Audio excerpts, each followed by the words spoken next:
do not sleep on tomorrow night's fight between Jermell Charlo and Erickson Lubin. I have a big feeling this is going to be the fight of the night. Erickson Lubin versus Jermell Charlo for the WBC light middleweight championship of the world will be the fight of the night. What's crazy is it's not the main event. It's not the main event. The main event, I believe, is Erickson Lubin versus Terrell Gusher.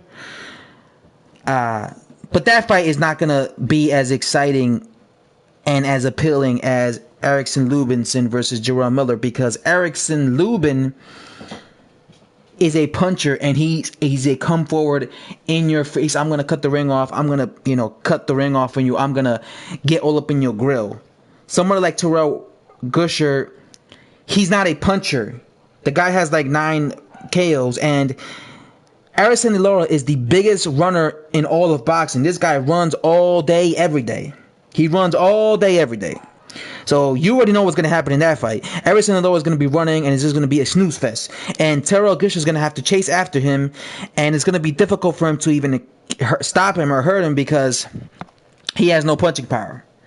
Now, when it comes to Austin Trout, by the way, I think tomorrow night's card is fucking fantastic. Beautiful. You got Erickson Lubin versus Terrell Gusher, right? You got Austin Trout versus Jerry Hurd. You got, of course, what's his name? Of course, Erickson Lubin versus Jermell Charlo. All championship fights.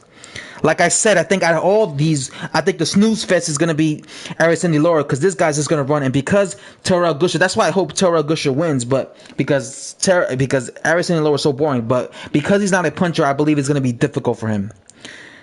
But when it comes to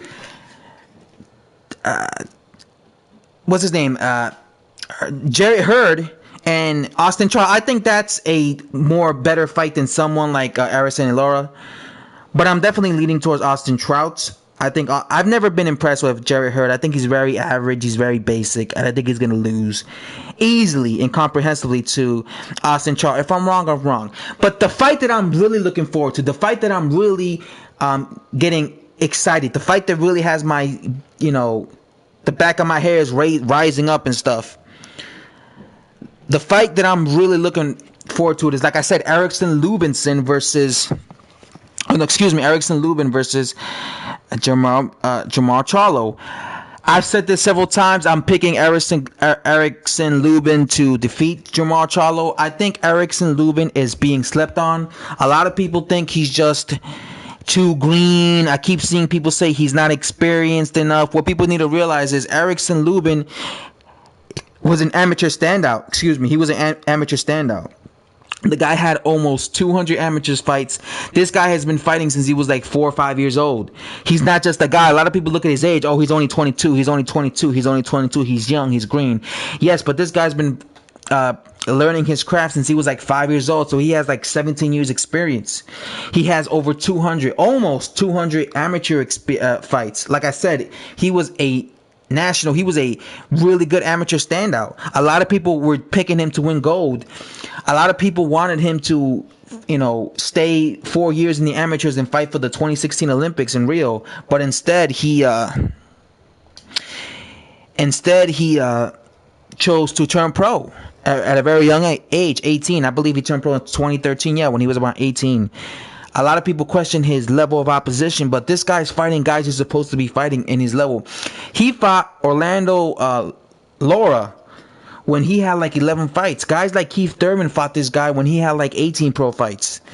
And mind you, Lara is the guy who had like 30 professional fights, and someone like Erickson Lubin was like a 19-year-old kid and he had like 11 pro fights, and he beat the crap out of Lara. These fights improve, help a fighter out throughout the years.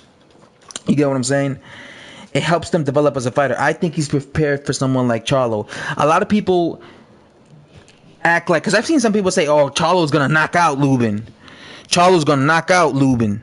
Charlo's not a puncher. Charlo has like 14 KOs and 30 professional fights. People are mesmerized by that, by his knockout over Charles Hatley. But Charles Hatley was a bum who fought nobodies.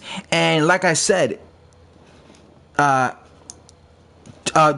Charlo, in my opinion, is not a puncher. The guy, if you have only 14 KOs in like 30 professional fights, you're not a puncher. That's not a puncher.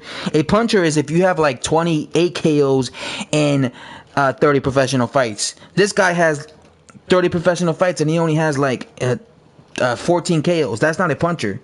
So that's why I don't believe this whole idea or this whole theory that he's just going to knock out Lubin. Lubin's not going to respect him. Lubin's going to be marching forward, going to that body, slowing him down. I already know.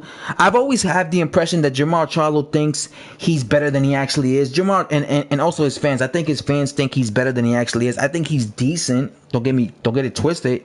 I'm not saying he's a bum, but I don't think he's as good as his brother. I think his brother Jermell, I think he's better than let's just put it this way. I'm way more impressed with his brother Jermell, his twin brother Jermell, than I am with his than I am with Jermell. You get what I'm saying? That's all I'm gonna say. I'm more impressed with his brother Jermell. He's a very he does the same thing every fight. He's just a boxer. He's a boxer. I've seen him get outboxed. I saw John Jackson outbox Jermell Charlo for 8 rounds. I saw that. You know what I'm saying? And people try to tell me that, well, if Lubin can't do that. Lubin is an amateur standout. He has the ability to box. I think his best game is coming forward. I think that's his best game, Lubin, but because he kind of reminds me of like Errol Spence Jr. He's a hunter type of fighter, but he, like I said, he has a lot of amateur experience. He knows how to fight off the back foot. One thing I like about this fight is a lot of times fighters, when they fight a guy on a level they're supposed to fight, they raise their game up. You know, Andre Ward, prior to fighting Mikhail Kessler, he was not fighting the best guys, but he raised his game up. Errol Spence Jr. wasn't fighting the best guys, but when he fought prior to fighting Kell Brook, but he stepped his game up. Fighters have a thing where they step their game up when they fight the best guys. Kell Brook, before fighting Sean Porter, wasn't fighting the best guys. He stepped his game up. Fighters have, like I said, have a thing that they step their game up whenever they finally get in there in the ring with a top guy. And I think that's going to happen with Erickson Lubin. I think you're going to see Lubin at his best. I think after this fight, you're going to be like, wow. Whether he wins or lose, you're going to be like, wow, that was the best version I've ever seen of Lubin. That was the best version I've ever seen of him. So I think we're going to see Lubin step his game up.